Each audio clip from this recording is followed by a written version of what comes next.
everybody out there, you're tuned in to 91.8 The Fan. You're in my corner, and I have a very special guest in the corner. Would you like to unveil your not-so-secret identity? Sure, let me just take off my mask. That's better. Hi, I am Tom Bauer, and I'm a voice actor. I voice in things like commercials, anime, video games, all sorts of good stuff. Well, we're very happy to have you on the show. And as I said, behind the scenes, you are our first guest after quite a very long time, because you get to be the guinea pig. You get Wonderful. To be the guy to test everything out and probably break things by the end, but that's what makes live radio fun. Awesome, I'm crossing my fingers. But since you're a new guest, we've never had you on the show before, I have to get, through that default question that you're asked a million times. So, what sparked your interest into acting? Well, it started in high school. I was a freshman, and I decided to go to summer school, but I didn't know which elective to take. So I met with my guidance counselor, and she was like, hey, what about drama? And I was like, okay. And the moment I stepped on stage in that class, that's when the acting bug bit me. I knew that this was what I wanted to do the rest of my life. So I was very fortunate to discover that at a very early age. And how I really got into voice acting was years later, about a decade later even. I was working tech support for a huge media company, and a friend of mine had said that he'd been taking voice-over classes in Burbank. And so I was like, that sounds like fun. I want to try that. And the rest, as they say, is history. Out of curiosity, do you remember what the classes were? It was, yes, I do. It was the Adventures in Voice Acting over at Bang Zoom Entertainment. That makes a lot of sense, because I was like, what's in Burbank? Still waiting on that next documentary, Bang Zoom. Whenever you want. No, there you go. But no, we'll get it out soon, I'm sure. I'm pretty sure, now correct me if I'm wrong, obviously I think it's changed throughout the years, but that was still Tony, right? It was, the very first class I took was about 5 years ago. Yeah, so that was Tony Oliver, great guy. Yeah, really good friend of mine. I'm sure he's a lot of fun to work with, too. I feel like, because I've been to his panel that he does for that, and it always seems when he gives direction, it's very clear and concise, but still, lighthearted, so it makes you feel at ease. Oh, yeah, I'm definitely comfortable with him. I've been working with him a lot on the anime Hunter x Hunter, and he is phenomenal. And I've cultivated that relationship with him over the last 5 years, so we're both very comfortable with each other. So if he says that I mess up on something, then it's like, oh, okay, let me fix that. It's easy, it's really easy working with him. So obviously you brought it up yourself, so the fans don't have to take out their pitchforks and go after me for not mentioning it. But you mentioned Hunter x Hunter. Yes. So can you explain a little bit for the listeners out there about your character and the interesting way in which you get to portray him? Oh, sure, yeah. So the character I play in Hunter x Hunter is Phaeton. He is a member of the Phantom Troupe, which is the current arc that's going on Cartoon Network during its Toonami run on Saturday nights. And basically, he's part of a huge villain group, and is one of the major antagonists in the series.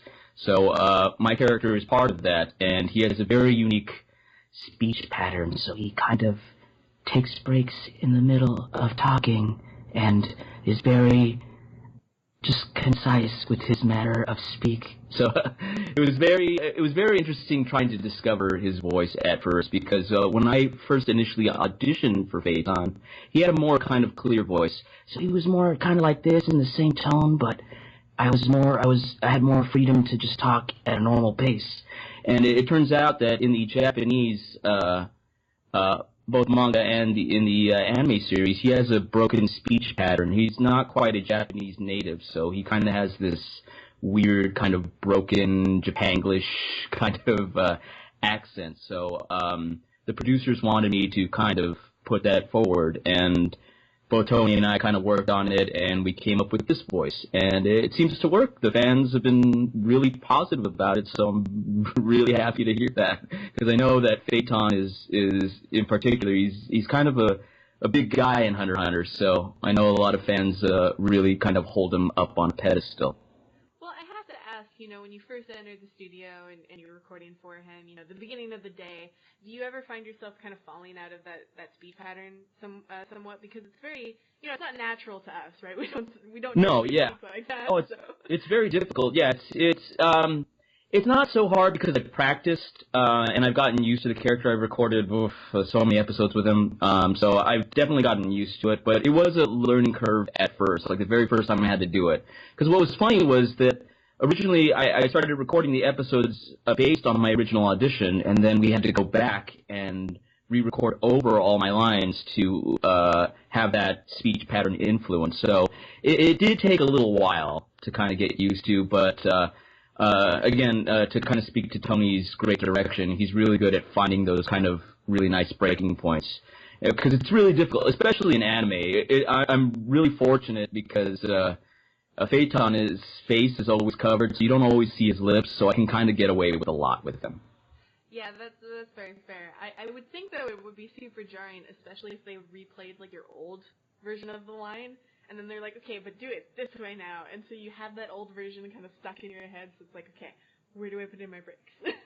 for sure, no, yeah, and I do, I do have trouble still sometimes, but I'm just about wrapped on his character, so I don't have to worry so much about it.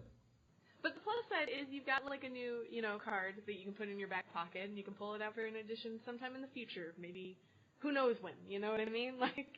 Yeah, for sure. Yeah, and it's a voice I didn't know that I could do, honestly. So because as you can hear, this is my natural speaking voice, and to kind of go a little bit higher, and then just kind of in that kind of smooth, kind of like just kind of weird, mysterious voice, like it was kind of cool to discover. So well, I think those are definitely something I can keep in my back pocket. Yeah, I think those are the best when you're literally just playing around to try and find a character. Because, for example, I've done this when I audition sometimes. Like, I'm trying to get a voice, and then something comes out, and I'm like, and then you listen back, and you're like, whoa, I didn't know I could do that. I'll keep that for later. Yeah, exactly. And I know that a lot of voice actors, they'll find inspiration they'll just listen to people at, like, coffee shops or around them and things like that. Where do you think you find inspiration for new characters or new voices to kind of stick in your back pocket? It depends. Like for anime in particular, I will listen to the Japanese version. Like I will actually, when I get an audition for something that is anime, I will watch the show, or at least I'll watch as much as I can to kind of study the character and see what the Japanese actor did. And I will try to mimic the best I can and try to find my own, while in turn finding my own style to bring to the table. And that was interesting when working on the international dub for Dragon Ball Super, because it already had an English actor, Chris Kaysen, who plays my character in the show, Shu. And so I didn't want to do an exact imitation of his, because his is very unique and very, very good. And so I referred back to the Japanese on that, and I kind of gave Shu a little bit more of an anxious sound to him, so he kind of sounds like this all the time. And that seemed to work for the director and Toei and everybody who was working on the dub. Yeah, no, totally. My roommate won't actually stop talking about Dragon Ball Super. I haven't started watching it yet, but he's all like, "This is the best. It's like, how dumb can Goku be?" Right. so he keeps egging me on to get me to watch it. But I do remember the character from the original Dragon Ball, because he appeared with I'm gonna forget her name, but there's a female with like the long black hair, and I've totally forgotten her name. Yeah, it's Mai. Thank you. I was like, so it's a play on Shumai. Yeah, I was waiting for somebody in the chat to like yell at me, but it's cool. But that must have been a lot of fun though, because Dragon Ball is definitely like a cult classic. It's a show that so many people know. Yeah, I was so honored to even be just a part of it. So anybody in Southeast Asia, it's currently running on their version of Toonami, and it's been a lot of fun recording. Like, Shu has been one of my favorite characters to record for.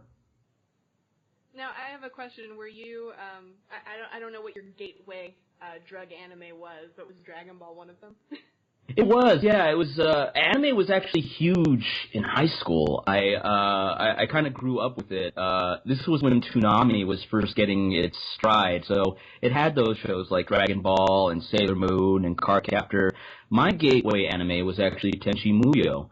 I just kind of fell in love with the animation at first, but then I saw just how cool like the storytelling was in it, and since then the kind of harem, kind of hapless character genre has been kind of like a dirty little favorite of mine. Like it's it's something that it's what got me into anime and just opened a brand new world of animation and cartoons and stuff like that. Hey, I mean, Tenchi Muyo is a good series, but now I have to ask you the tough question. You brought this on yourself. Uh-oh. Do you prefer Ryoko or Aika? Ooh, that's a horrible question to ask. I love both of them. They're both so great, and I know it's not a fair answer, but they just both all the women in the harem bring something to it. If you held a gun to my head, I'd have to say maybe Ryoko. Like she was kind of there first, and like that to me, she's just a really really fun character. Not saying the other characters aren't, but definitely fun and entertaining to watch her just kind of torture Tenchi. Now I know we'd be friends in high school.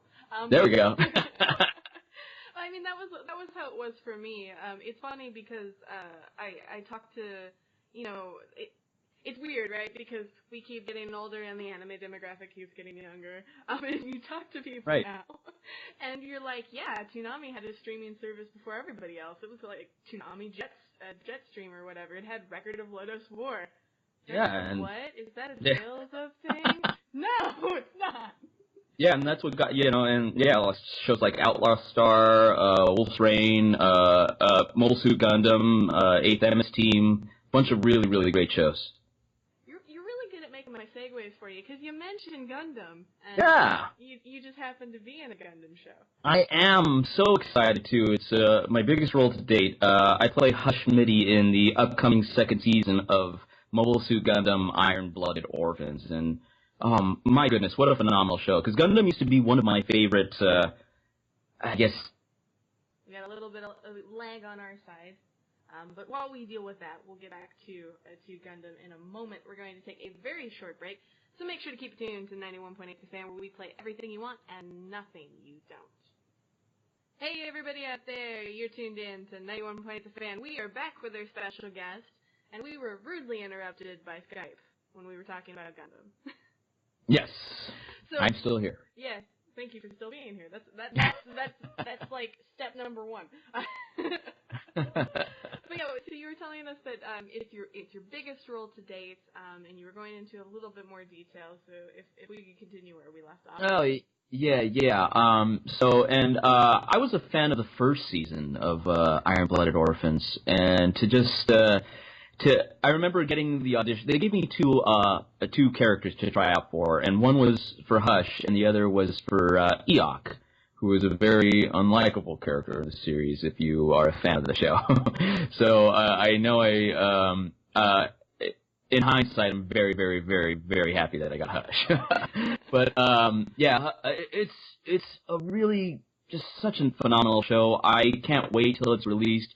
There's no word from Sunrise yet on the second season dub debut, but I'm sure something is coming. I'm going to be going to Anime Expo pretty soon, and I know they're going to have a Gundam panel there, so hopefully we can find out some more information soon. Ooh, shiny. Yes. So for the fans out there, will you be tweeting from the event, perhaps, or retweeting any of the announcements or anything? Oh yeah, definitely. I feel like I should definitely do something since I'm in the show and I'd like to promote it. So I'll definitely be tweeting, and I'm more on Twitter than I am on Facebook or any other social. So if you are not following me yet, you can follow me on Twitter at TomBauerVO. And if you'd like to check me out on the Facebooks, I usually use that more for like announcements and stuff. But you can find me there at Tom Bauer Voice. Well, good man. I am also a Twitter person. Yes. Facebook so great. It has too many weird features. Like, I don't want you to poke me. I don't want you to poke me in real life. I don't want you to poke me Right. in real life. Like, or invite me to, like, click on your farm or whatever Right. I'm clicking on. So Twitter is just a little bit easier. But hopefully, some of the fans will get a chance to run into you at Anime Expo. Do you have any other conventions coming up besides that one? I will be going to Comic-Con, not as a guest, just kind of wandering around, having fun there. But I do have other conventions that have not been finalized yet, so unfortunately I can't really say. But follow me on Twitter, and once I'm able to announce my convention appearances, you can find me somewhere across the country. So I'll just follow me on Twitter, and I'll let you guys know. Fantastic. Conventions are always really fun for fans out there. I know that a lot of our fans love to meet you guys in person. And remember the golden For rule. sure. If you're going to hug somebody, ask first. There you go. Yeah, I've kind of heard some horror stories from fellow actors about glomping, so I'm like, ooh, oh, better get ready for that. Yeah, I've seen some things, man. It's horrible. You don't know what I've seen. Yeah. Some of them I can't say on air, so I won't. But no, it's really exciting, and it's especially nice to hear that you're an anime fan and you're super engaged and you're familiar with Gundam too, and kind of the legacy that it has. So I'm sure that's really lent to the character. Yeah, it's really helped me as an actor. I mean, and that's what kind of makes anime easy in that sense, where it's kind of already produced and done, so it's just finding your own truth within the character that you're portraying. So they've done a lot of the work for me. It's just me now kind of translating that into English for all of our English-speaking fans out there. Yeah, definitely, and it must be fun to be engaged in such a. When I think of Gundam, I think of a very kind of serious show. Sure. So, yeah, definitely. To be able to kind of flex your wings in something that's so emotional, it must be a lot of fun. Oh yeah, and like I've been kind of tweeting out some really awesome fan art some of the fans have been sending my way and stuff. And for me, yeah, Gundam is a really special show because it was definitely a show where I had to stretch my acting ability because it is such an emotional and deep show. You have to just be absolutely real. Where with other anime, it tends to be a little bit more fantastical. You can kind of be a little silly with it. You can be really bombacious and all that stuff. So that's why it's fun to play characters like Phaeton and Shu. But with like Hush, you'll notice too, Hush is more closer to my normal range of speak. And that's because, for me, I really had to dig down deep to really understand the character and bring out all his subtle nuances so that the audience is able to see him grow into this wonderful, awesome character.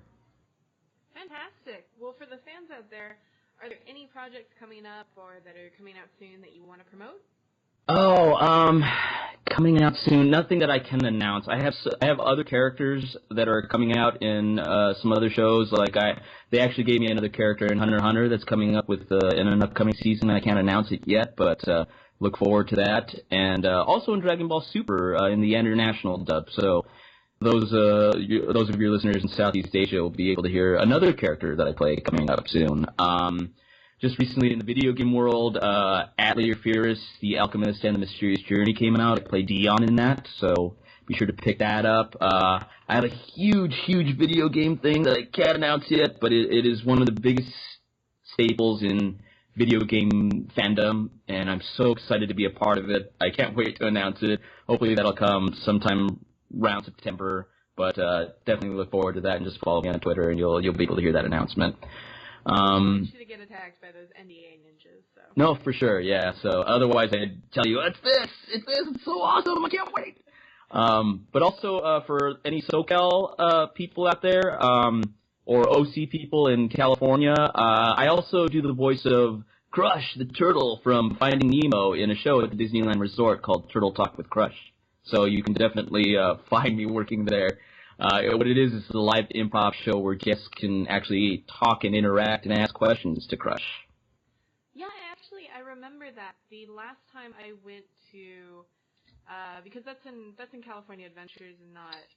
That's right. Yeah, because the last time I went, I think Cars Land was like brand new. It had opened like Right. it was like 4 days. It had only been open, and we were Right. there for a convention. And I remember cool. we were walking by, and it was like I think it was a day or two before Cars Land was opening, and there was this huge line and security and everything. And I was like, "What is this for?" And they're like, "Oh, these are people waiting for Cars Land." I'm like, "They've got 2 days." But yeah, no, I remember we walked into that, I think, on accident. We were literally just looking for extra things to do, and it was so cool. Like, I wasn't exactly sure, like, with the tech behind it, and obviously, you know, you can't ruin the magic, because that is a big Disney staple, but it was really neat how that was all put together. I thought that was really, really amazing, and really great for kids, too. Yes, definitely. Yeah, if you're a Disneyland pass holder, or if you're coming to Disneyland or California Adventure, please come say hi to Crush. It'd be pretty rad. Also, yeah, I know that Aniplex is re-releasing Magi the Labyrinth of Magic and Magi the Kingdom Magic on Blu-ray, and I'm in those shows. Those were the first one of the first anime roles I ever got. We're playing Hakuryu's older brother Ren Hakuyu, and I also play Nero in the sequel. So be sure to check that out when it comes out on Blu-ray. I know I'll be picking that up. What else? I got so much going on. I'm also, the other thing, I also do, speaking of Turtle Talk with Crush, I just finished doing a podcast interview with a bunch of people who are involved in theme park voice acting. For those of you who are fans of Crispin Freeman, I am a correspondent on his podcast, The Voice Acting Mastery. So definitely check that out.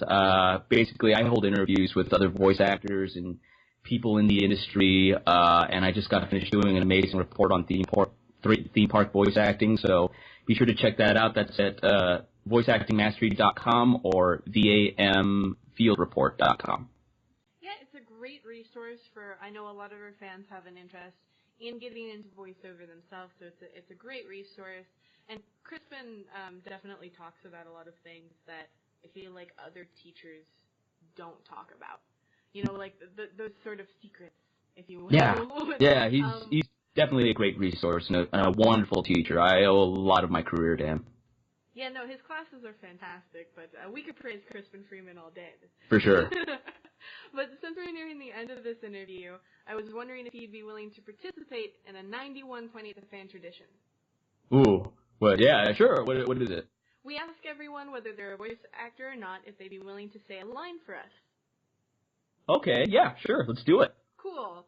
We basically ask if you could say, "Hello, my name is," you put your name in there, "I do this," you can put whatever you want there, and you're tuned into 91.8 The Fan. Gotcha. Okay. Let me write that down really quick. I know I'll mess it up. Oh, no, it's okay if you mess it up, because that's the fun part. Okay, I think I got it. All right, so whenever you're ready. All right. Hello, I'm Tom Bauer. They taught me how to talk. They didn't teach me how to stop. AKA, I'm a voice actor, and you're tuned into 91.8 The Fan. Oh, that was great. Fantastic. Yeah. Well, for the fans out there, this is the end of our interview. So do you have any parting words for them? Any words of wisdom, dating advice, predictions for the end of the world? Oh. Never leave a pint unfinished. Yeah, we kind of live in a society where we kind of always compare ourselves to other people, and that's just kind of an inherently human thing. We kind of always look into our neighbor's bowl to see if they have more than we do, when in all actuality we should be looking into our neighbor's bowl to see if they have enough. And I'd like to ask anybody out there who's pursuing their dream, any creative endeavor, whether it's writing, painting, drawing, acting, voice acting, to stop comparing yourself to other people. You are enough because you are a human being, as one of my other mentors, Richard Horvitz, likes to say. And just never give up. Keep going. You can do it. If an average Joe like me can do it, you definitely can do it. So never give up, and just keep going.